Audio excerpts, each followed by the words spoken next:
Hello dear students, आज हम लोग कोऑर्डिनेट डेरिवेटिव पार्ट 2 पढ़ेंगे। तो हमारा मेन टॉपिक अभी शुरू करना है हमको इक्यू डिस्टेंस है। तो इक्यू डिस्टेंस का मतलब पहले हम समझेंगे कि इक्यू डिस्टेंस का मतलब क्या होता है। इक्यू डिस्टेंस जो वर्ड है वह इक्वल प्लस डिस्टेंस से मिलकर बना हुआ है। तो इक्वल का मतलब क्या होता है, बराबर, बराबर, और डिस्टेंस का मतलब क्या हुआ, दूरी। तो कोऑर्डिनेट ज्योमेट्री में अगर कोई पॉइंट मान लेते हैं कि पॉइंट P जो है जिसका कोऑर्डिनेट x, y है, ये पॉइंट A और पॉइंट B से इक्यू डिस्टेंस है। इसका ये मतलब है कि point P point A point B से बराबर दूरी पे स्थित है, इक्यू डिस्टेंस है। तो पॉइंट A का कोऑर्डिनेट अगर हम x1, y1 लेते हैं और B का कोऑर्डिनेट हम x2, y2 लेते हैं और इनको हम ज्वाइन कर देते हैं, ओके, तो हमारा जो इक्वेशन बनेगा वो क्या होगा कि PA डिस्टेंस जो है वो PB डिस्टेंस के बराबर है। तो distance of PA is equal to distance of PB according to this. तो PA अगर PB के बराबर है तो अगर हम PA square is equal to PB square लिखें तो गलत बात या सही, गलत हो क्या सही बताओ, सही होगा, क्योंकि जो नंबर अगर बराबर है उसका स्क्वायर भी आपस में बराबर होता है। हमने स्क्वायर क्यों किया इसका भी कारण हम बताएंगे आपको कि स्क्वायर हम क्यों कर रहे हैं। बिकॉज डिस्टेंस फार्मूला आपको याद होगा, फर्स्ट पार्ट में डिस्टेंस फार्मूला को मैंने बताया था।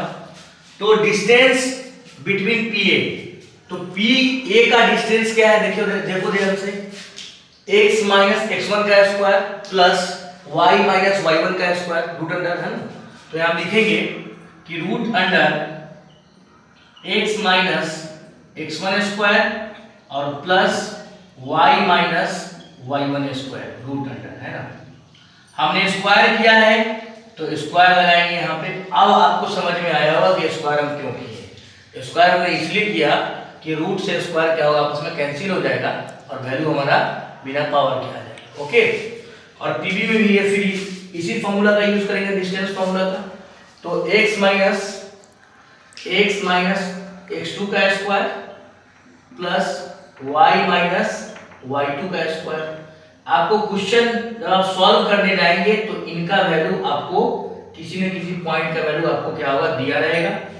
जैसे P में x y का वैल्यू कुछ दिया रहेगा, A की जगह कुछ दिया रहेगा, B की जगह कुछ दिया रहेगा, या कोई अननोन टर्म होगा तो बोलेगा वैल्यू इसका कैलकुलेट करो।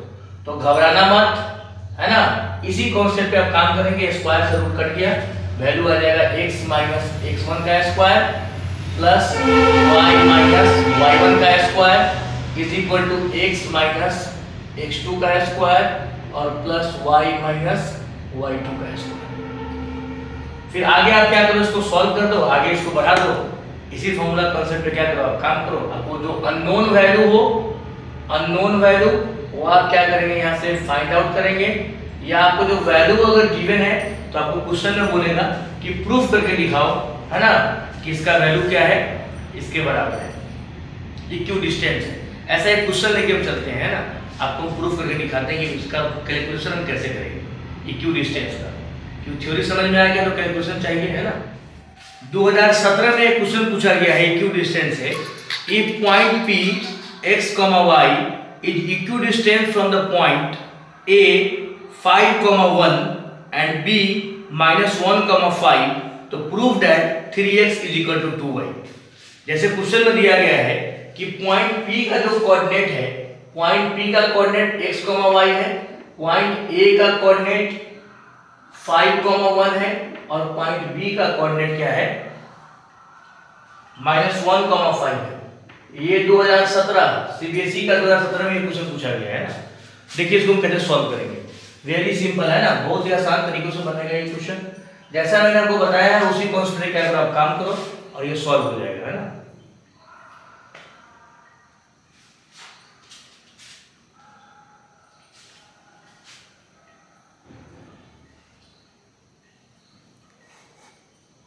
खुल भी नहीं रहा, कमजोरी है क्या?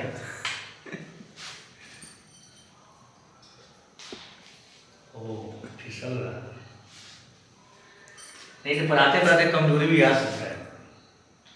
बोलते बोलते जब मुंह सूख जाता है तो कमजोरी क्यों नहीं आ सकता है?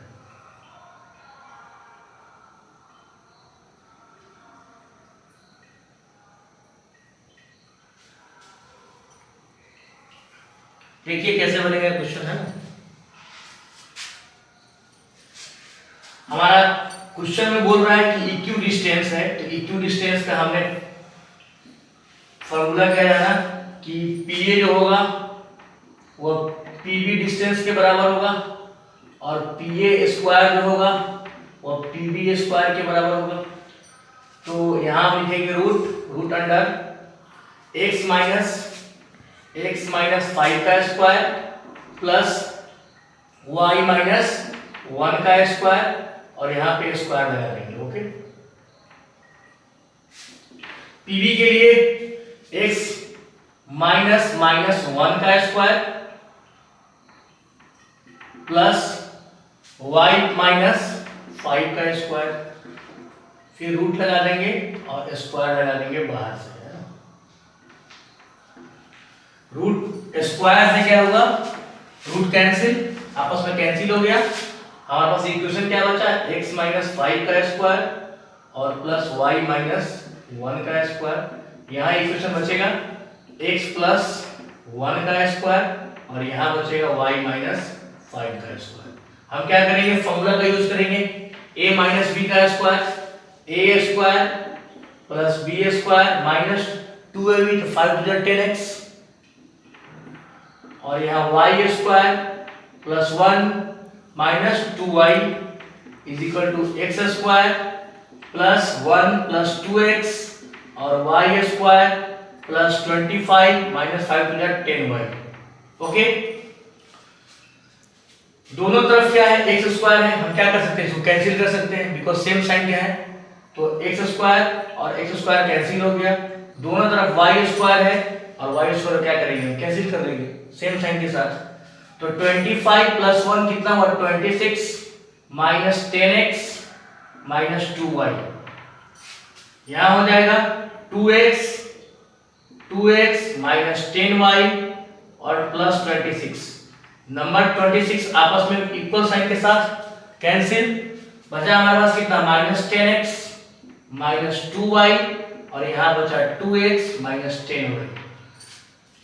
इस 2y को क्या करते हैं, इधर डाल देते हैं, तो माइनस 10y और प्लस 2y और माइनस 10x और ये 2x इक्वेशन किधर आएगा तो कितना हो जाएगा, माइनस 2x।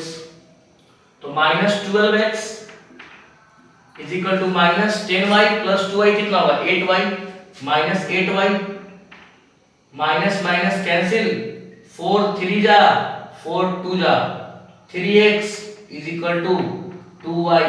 प्रूव्ड हो गया।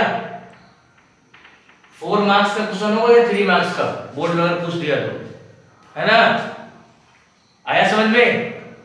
चलो वेरी गुड। अब हम नेक्स्ट कॉन्सेप्ट पे जाएंगे। हमारा नेक्स्ट कॉन्सेप्ट क्या है, section formula, how to prove section formula, then हम उस पे क्वेश्चन को सॉल्व करेंगे। ओके, हमारा नेक्स्ट कॉन्सेप्ट क्या है, सेक्शन फार्मूला, है ना। अब हम सेक्शन फार्मूला की ओर जा रहे हैं। पहले हम क्या करते हैं, कार्टेशियन प्लेन में क्या करते हैं, कार्टेशियन प्लेन का ड्रॉ करते हैं, उसके बाद हम क्या करेंगे, उसमें एक लाइन खींचेंगे और सेक्शन फार्मूला करने का मतलब सेक्शन का मतलब होता है भाग, विभाजन, है ना। तो विभाजन होगा कैसे, पूरे बात को हम जानेंगे। देखिए ये हमारा क्या है, ये हमारा एक कोऑर्डिनेट, एक कार्टेशियन प्लेन हमने बनाया, है ना, जहां पे ये एक्स एक्सिस है और ये क्या है हमारा वाई एक्सिस है और ये हमारा सेंटर है। मान लो एक लाइन है जिसका नाम ए है और इसका नाम बी है, इसको कोई पॉइंट पी इंटरनली अगर इंटरसेक्ट भी कर रहा है तो इंटरनली, एक्सटर्नली भी करता है, पहले हम इंटरनली की बात करेंगे, है ना। मान लो पॉइंट पी इसको इंटरनली क्या कर रहा है, इंटरसेक्ट कर रहा है m1 और m2 के रेशियो में, तो AP का वैल्यू कितना हुआ m1 और PB का वैल्यू कितना हुआ m2 है ना, PB का वैल्यू कितना हुआ m2, इनके रेशियो में इसको क्या करता है, बांट देता है। जैसे कि एक लाइन है, मान लो ये 10 सेंटीमीटर का है, अगर एक पॉइंट P इसको 3:2 के रेशियो में बांट रहा है, 3:2 के रेशियो में बांट रहा है, तो क्या बोलेंगे, यह 3x प्लस 2x मिला के 10x है, 10 सेंटीमीटर है, तो 5x इक्वल टू 10 सेंटीमीटर। इसका ये क्या मतलब, इसका लेंथ कितना 6, इसका लेंथ कितना 4, यानी यहाँ पे एपी कितना हुआ 6 और पीबी कितना हुआ 4 हुआ, ऐसे रेशियो में बांट रहा है। तो वैसे ही कोऑर्डिनेट एक्सिस यानी कि हम कोऑर्डिनेट में क्या कर रहे हैं, इस लाइन को इंटरसेक्ट कर रहे हैं पॉइंट बी से, क्या लाइन AB लाइन को पॉइंट बी इंटरसेक्ट कर रहा है और रेशियो कितना आ रहा है m1 और m2। हमारा पॉइंट A का कोऑर्डिनेट है x1, y1 हमने लेट कर लिया, और पॉइंट B का कोऑर्डिनेट है x2, y2, और पॉइंट B का कोऑर्डिनेट हमने x, y माना। तो इस क्वेश्चन में सबसे पहले हमको फाइंड आउट क्या करना है, इन बातों को हम जानेंगे। सेक्शन फार्मूला में जो पॉइंट इसको इंटरसेक्ट करता है, जिसका कोऑर्डिनेट हमने x, y लिया, ये वैल्यू हमको निकालना होता है, इस अननोन वैल्यू को हमको निकालना होता है, बिकॉज ये वैल्यू क्वेश्चन में a और b का वैल्यू आपको दिया है, p हमारा क्या है अननोन वैल्यू है, रेशियो भी आपको दिया रहेगा, या कोई टर्म अगर गायब करेगा तो उसके बदले उसका वैल्यू दिया रहेगा। बिकॉज आप अभी बच्चे हैं, आपको जरा पेचीदा क्वेश्चन नहीं देगा वो एग्जाम में, है ना, फार्मूला वाइज क्वेश्चन देता है और इसको समझने की जरूरत है सिर्फ, है ना। तो अगर यहां से हम परपेंडिकुलर डालेंगे, डायरेक्ट एक्स एक्सिस को टच करेगा, इसका क्या मतलब है कि कोऑर्डिनेट से यानी कि सेंटर से जो रेफरेंस पॉइंट है ओरिजिन से, ये डिस्टेंस कितना है x2 है, तब ना वो पॉइंट वहां पे x2 बना, और ये डिस्टेंस कितना है x1, यहां से यहां तक x1 डिस्टेंस है। इसको ड्रॉ कर दो, सिर्फ ड्रॉ कर दिया हमने, यहां भी ड्रॉ कर दिया, ओके। अब क्वेश्चन क्या बन रहा है, यहां भी परपेंडिकुलर आएगा और ये डिस्टेंस कितना हुआ 0 to x, तब ये डिस्टेंस यहां पे x आया, ये डिस्टेंस यहां से कितना y1 है, और ये डिस्टेंस यहां से कितना होगा y2, ये डिस्टेंस कितना होगा y2, ये डिस्टेंस कितना होगा यहां से यहां तक y होगा। मेनली हमारा जो काम है, देखो यहाँ पे ये राइट एंगल ट्रायंगल यहां बन रहा है, राइट एंगल ट्रायंगल यहां बन रहा है, यहाँ पे एक ट्रायंगल बन रहा है और एक ट्रायंगल यहाँ पे बन रहा है। इन दोनों ट्रायंगल को पहले हम क्या करेंगे, सिमिलर करेंगे, सिमिलर करने के बाद हम फार्मूला को फाइंड आउट कर लेंगे आसानी पूर्वक। देखिए तो ट्रायंगल PBC और ट्रायंगल PAD, तो यहाँ हम लिखेंगे कि सिमिलर कैसे दिखाता हूं मैं, in triangle PBC and triangle PAD। ध्यान दीजिएगा, देखिए एंगल C और एंगल D आपस में क्या है 90 डिग्री इक्वल एंगल है, तो एंगल C दोनों में क्या है कॉमन एंगल है और दोनों का वैल्यू कितना है 90 डिग्री। फिर दूसरा कोई एंगल खोजते हैं, देखो ध्यान से, ये लाइंस और ये लाइंस आपस में, देखो यहाँ अगर हम इस पर परपेंडिकुलर लाइन खींचते हैं पॉइंट B पे, अगर हम परपेंडिकुलर लाइन खींचते हैं पॉइंट B पे, तो क्या होगा आपस में, ये दोनों क्या होगा पैरेलल होगा। यहाँ से परपेंडिकुलर लाइन अगर हम खींच रहे हैं, देखो ये पॉइंट B को, पॉइंट B टच करेगा इसको y2 पॉइंट पे, तो y2 क्या है पैरेलल लाइन है, और यहाँ पे y1 क्या है पैरेलल है, और ये लाइन हमारा क्या ट्रांसवर्सल है। तो ट्रांसवर्सल लाइन अगर दो पैरेलल लाइंस को काटता है तो क्या होता है alternate interior angles are equal, है ना, और ये भी क्या यहाँ पे पैरेलल है, तो 3 पैरेलल लाइंस। बच्चों इसका ये एंगल जो होगा, एंगल ए इसके एंगल P के बराबर होगा। आपने पढ़ा होगा कि जब दो पैरेलल लाइंस को एक ट्रांसवर्सल लाइन काटता है तो कॉरस्पॉन्डिंग एंगल्स आपस में बराबर होते हैं, अल्टरनेट इंटीरियर एंगल्स आपस में बराबर होते हैं, और the sum of co-interior angle is equal to 180 degree. तो ये कॉरस्पॉन्डिंग एंगल है एंगल P और एंगल A। तो इस ट्रायंगल का PBC का एंगल P और PAD का एंगल A आपस में क्या है कॉरस्पॉन्डिंग एंगल है। तो दो एंगल जब आपस में बराबर हो जाएगा तो क्या लिखेंगे by double A corollary corresponding angle, by double A corollary, by double A corollary, दो बोथ ट्रायंगल्स आर सिमिलर। तो ट्रायंगल ट्रायंगल सिमिलर, यहाँ C के बराबर, यहाँ P इसके A के बराबर, और यहाँ PC B, तो यहाँ AC एंगल C, यहाँ पे एंगल D था ना A वाले का, D के बराबर था ना C, एंगल C नहीं एंगल D होगा ना यहाँ पे, एंगल ADP के बराबर। अब both the triangles are similar, तो ट्रायंगल आपस में क्या है, सिमिलर है, तो इनके रेस्पेक्टिव साइड्स का रेशियो क्या होगा, आपस में बराबर होगा। तो रेशियो क्या क्या होगा, PC by AD, BC by PD और PB बाई AP। इनके साइड्स का रेशियो क्या है, आपस में बराबर है। अब हम साइड्स के रेशियो का वैल्यू पुट करेंगे। PC बाई AD, पहले आप क्या पकड़ो, AP और PB को पकड़ो, यहाँ पे है PP और AP, तो पहले इसको लिखो PB by AP is equal to PC कौन सा है, PC ये डिस्टेंस है, x वाला डिस्टेंस है PC, है ना। तो पहले PC का वैल्यू कितना होगा, मैंने आपको बताया था, ये वैल्यू यहां से यहां तक कितना है, x है, और ये वैल्यू यहां से यहां तक x1 है, और ये वैल्यू यहां से यहां तक कितना x2 है। तो PC का वैल्यू कितना होगा, x minus x2, PC by AD और BC बाई PD। पहले हम दो रेशियो को साथ में लेके चलते हैं, उसके बाद हम कहां जाएंगे, 12 मतलब कि BC वाले पे जाएंगे, है ना। तो पहले PB by AP is equal to PC by AD। PC का वैल्यू कितना है, x माइनस x2, और AD का वैल्यू कितना है, x1 माइनस x, है ना। और PB और AP का वैल्यू, PB कितना है, देखो PB m2 है और AP कितना है, m1 है। तो यहाँ पे हम पुट करेंगे m2 by m1 is equal to PC का वैल्यू कितना है, PC का x2 माइनस x, पूरा डिस्टेंस यहां से यहां तक x2, और ये x घट जाएगा तो आ जाएगा वैल्यू कितना, PC। फिर हम लेंगे यहां से यहां तक कितना, AD, कितना लेंगे वैल्यू, x यहां से यहां तक है और x1, तो x माइनस x1, ओके। ये वैल्यू आ जाएगा AD का।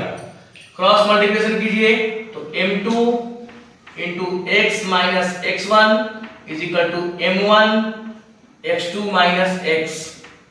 मल्टीप्लाई करो m2x minus m2x1 is equal to m1x2 और माइनस m1x। x वाले टर्म को साथ में कर देते हैं, कोई प्रॉब्लम, कोई प्रॉब्लम नहीं होगा। m2x plus m1x is equal to m1x2 plus m2x1, यहाँ x कॉमन ले लेंगे, वैल्यू आएगा m1 प्लस m2, और यहाँ आएगा m1x2 प्लस m2x1। तो x का वैल्यू कितना हो जाएगा, m1x2 plus m2x1 by m1 plus m2, okay. This is the value of x coordinate.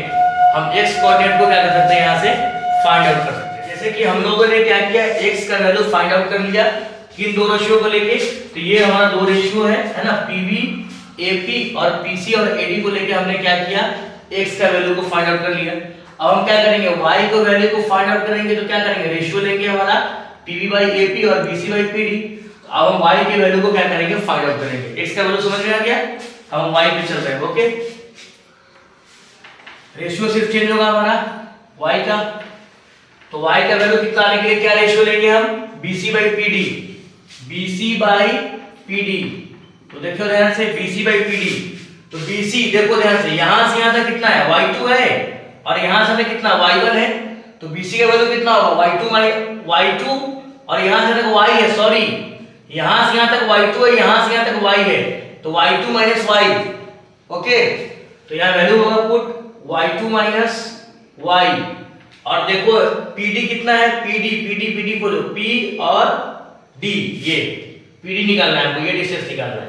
तो यहां से यहां तक y और यहां से यहां तक कितना y1, तो वैल्यू कितना होगा y माइनस y1, तो यहां वैल्यू होगा y माइनस y1, और यहां वैल्यू हो जाएगा m2 बाई m1।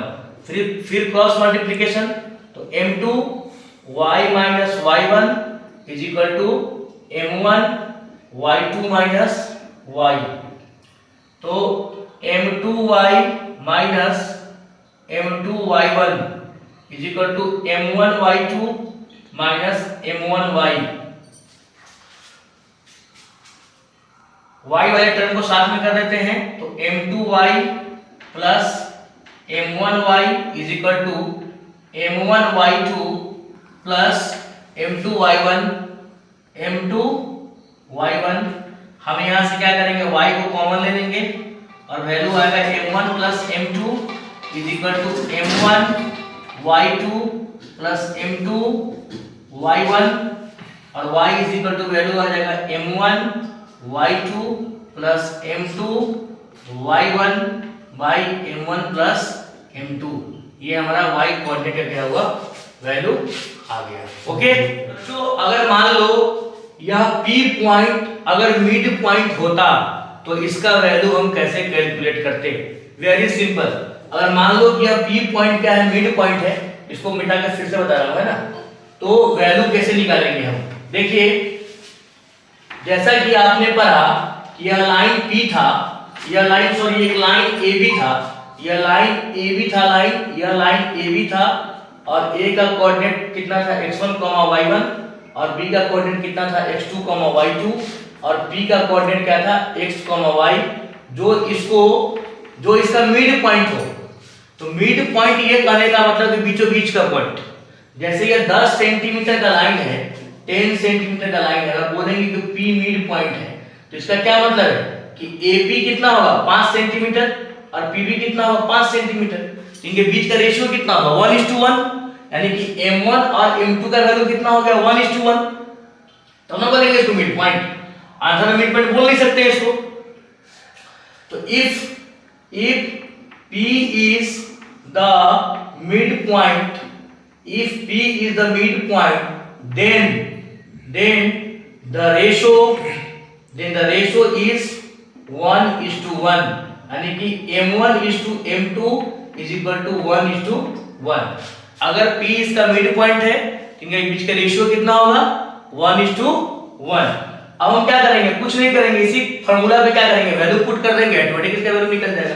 हमने x का वैल्यू क्या पढ़ा था m1, दूसरे वाले का x2 और m2 तो पहले वाले का x1, उल्टा है ना, by m1 plus m2 put कर देंगे वैल्यू। यहां देखिए m1 का वैल्यू 1 तो 1 into x2 प्लस m2 का वैल्यू कितना 1 into x1 बाई 1 plus 1। हमारा x का वैल्यू कितना आ जाएगा x2 प्लस x1 बाई 2। इसी तरह y में पुट करेंगे तो y का वैल्यू यहाँ दिया हुआ है फार्मूला, तो y इज इक्वल टू कितना हो जाएगा m1 का value 1 into y2 plus m2 का value 1 into y1 by 1 plus 1। तो y इज इक्वल टू कितना आ जाएगा y2 प्लस y1 बाई 2। ये y का वैल्यू आ गया और ये x का वैल्यू आ गया। अगर P हमारा मिड पॉइंट हो तब कंडीशन है कि if P is the midpoint then m1:m2 is equal to 1:1। Okay, अब हम क्या करेंगे बच्चों, कुछ क्वेश्चंस को देख लेते हैं, है ना। ये तो फार्मूला और कांसेप्ट हमने समझा, हम क्वेश्चन पे आ जाते हैं। एक दो क्वेश्चन देखते हैं कि कैसे बनेगा इसमें, है ना।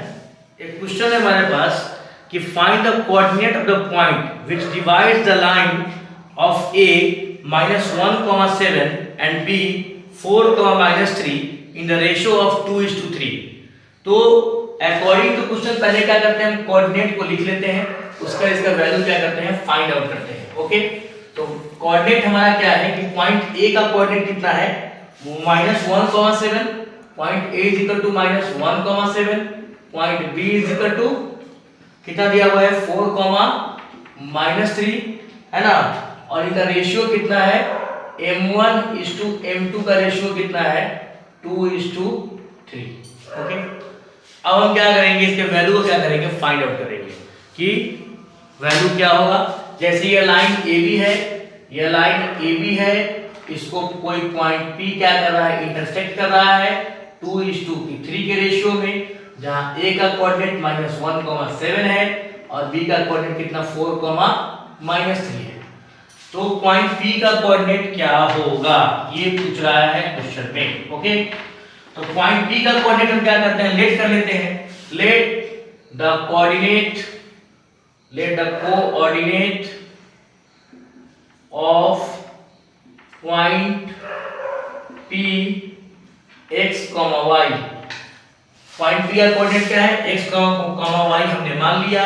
तो x का वैल्यू हमने क्या पढ़ा था कि m1 x2 plus m2 x1 by m1 plus m2। m1 x2 देखो ये हमारा वैल्यू x1 y1 होगा a वाला, और b वाला क्या लेंगे x2 y2। तो x2 वैल्यू कितना है 4 और m1 का वैल्यू कितना है 2 प्लस m2 का वैल्यू कितना है 3 और x1 का वैल्यू कितना है -1 बाई रेशियो कितना है 2 प्लस 3, वैल्यू कितना आएगा 8 माइनस 3 बाई 5 बाई 5 कट के वैल्यू x का 1 आ गया। और y में निकालेंगे हम तो m1 y2 plus m2 y1 by m1 plus m2।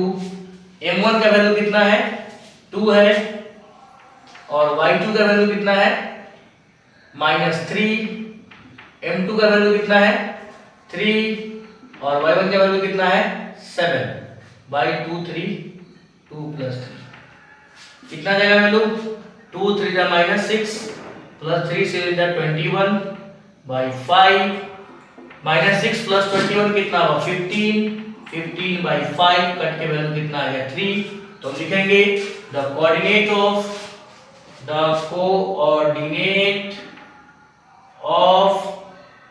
Point P क्या होगा 1, 3 x, y, x का वैल्यू 1 और y का वैल्यू कितना 3। ये हमारा क्या होगा एग्जैक्ट आंसर आ गया इस क्वेश्चन का। ओके, नेक्स्ट टॉपिक जो कॉन्सेप्ट हमको पढ़ना है वो है क्या ट्राइसेक्शन। ट्राइसेक्शन वर्ड का मतलब में ही इसका अर्थ छुपा हुआ है। ट्राइसेक्शन, ट्राई मतलब होता है 3 और सेक्शन मैंने पहले ही बताया कि भाग। ट्राइसेक्शन, ट्राइसेक्शन देखिए ध्यान से, ट्राई 3 सेक्शन भाग, 3 भाग में बांटना। Okay, 3 parts. जैसे कि यह लाइन क्या है ए बी एक लाइन है, ए बी एक लाइन है, उसको पॉइंट P और पॉइंट Q आपस में 3 बराबर भाग में बांट रहा है। तो पॉइंट P का कोऑर्डिनेट क्या होगा और पॉइंट Q का कोऑर्डिनेट क्या होगा, ऐसा क्वेश्चन आपसे पूछेगा। A और B का वैल्यू दिया रहेगा। सोचने वाली बात है कि ट्राइसेक्शन 3 बराबर भाग, तीनों का रेशियो क्या होगा आपस में बराबर होगा। जैसे कि यह 12 सेंटीमीटर का एक लाइन हम लेते हैं, ए बी हमने लिया कितना 12 सेंटीमीटर और P और Q इसको बराबर भागों में बांट रहा है 4 4 4, तो ना बराबर भाग आएगा 6 4 5 बराबर भाग आएगा क्या, नहीं आएगा। तो तीनों का वैल्यू बराबर होना चाहिए। तो इसका क्या मतलब है कि तीनों का रेशियो भी बराबर है 1:1:1। बोलो यस या नो। हैं, अब हम अगर क्वेश्चन सॉल्व करने जाएंगे तो हम सॉल्व कैसे करेंगे। देखिए यहाँ पे रेशियो क्या है बराबर है, ये 1 है, ये 1 है, ये 1 है।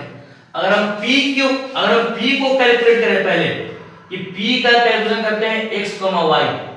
तो अगर हम P के लिए जाएंगे तो हमारा m1 का वैल्यू कितना आ जाएगा 1 और m2 का वैल्यू कितना हो जाएगा 1 1 2। समझ रहे बात। अगर हम P पे जाते हैं तो m1 कितना हो जाएगा 1, लेकिन जैसे ही m2 पे जाएंगे तो कितना होगा 1 + 1 2। अगर हम Q के कैलकुलेशन पे जाते हैं, Q में जाते हैं कैलकुलेट करने, तो m1 का वैल्यू कितना होगा, यहाँ पे m1 का वैल्यू कितना हो गया 2 और m2 का वैल्यू कितना होगा 1। तो रेशियो हमारा कितना हो गया 2:1। तो इसी अकॉर्डिंग क्या करेंगे, हम क्वेश्चन को सॉल्व करेंगे। एक क्वेश्चन हम सॉल्व करके बता देते हैं, है ना। थ्योरी इतना ही था, है ना। अब हम क्वेश्चन पे चलते हैं। बुक्स लाइए। देखिए क्वेश्चन पूछा हुआ है 2017 में क्वेश्चन पूछा गया है कि find the coordinates of the point of trisection of line segment joining points A 7, -2 and B 1, -5। तो इनको ट्राई सेक्शन 3 बराबर भागों में बांट रहा है ना, तो इसका कोऑर्डिनेट क्या होगा?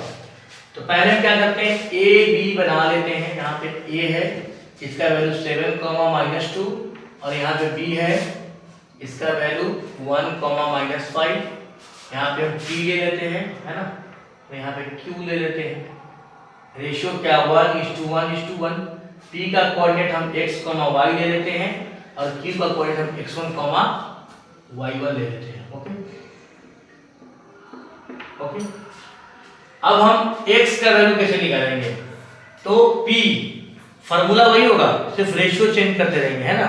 तो x इक्वल टू क्या होगा, m1 x2 plus m2 x1 by m1 plus m2।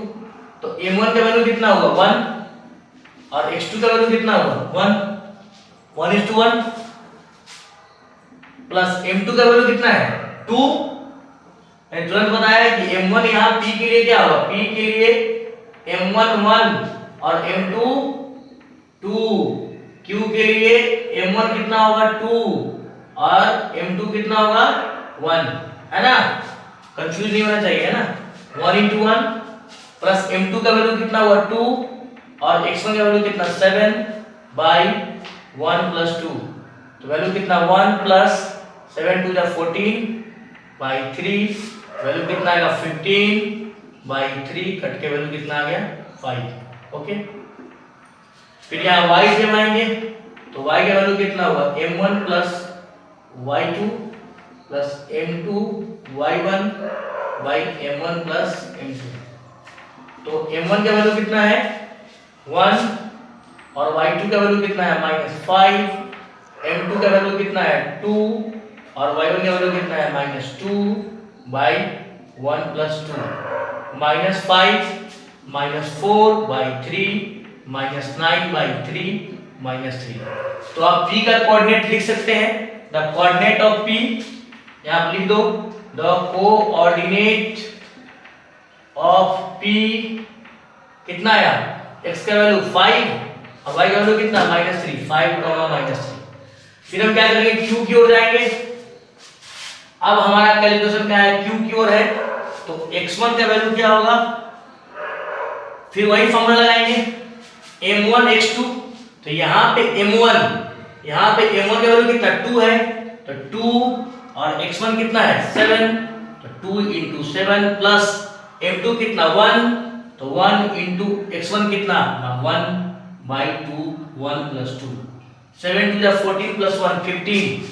अरे सेम वैल्यू आ गया 15 बाई 3, कट के वैल्यू कितना 5, है ना। y1 m1 कितना हो जाएगा 2 और m1 कितना होगा 2, m1 x2, यहाँ वैल्यू गलत हो गया,